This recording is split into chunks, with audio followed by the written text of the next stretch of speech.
Welcome to the Salmon Runs YouTube. Enjoy the video. You'll begin by preparing both devices so pairing works cleanly. First, make sure the WH1000XM4 has enough charge and power it on. Press and hold the power button until you hear the pairing prompt. That puts the headset into Bluetooth pairing mode. On Windows 11, open Settings, go to Bluetooth and Devices, and toggle Bluetooth on if it's off. You do this because without Bluetooth enabled on Windows and the headset actively discoverable, the devices cannot find each other to initiate the secure link.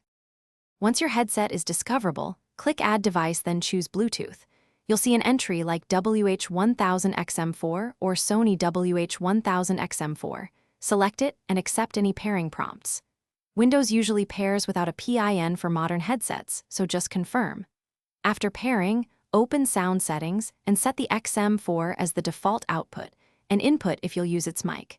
Make sure the audio format is appropriate. Selecting the correct device here tells Windows to route system audio and communication to your headphones.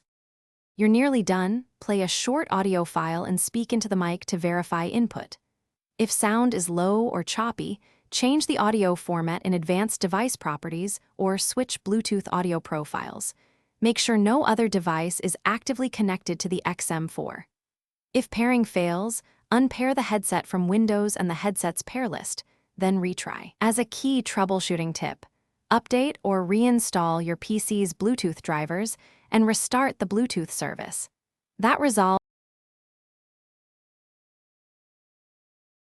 Thanks for watching. Consider subscribing if we helped you.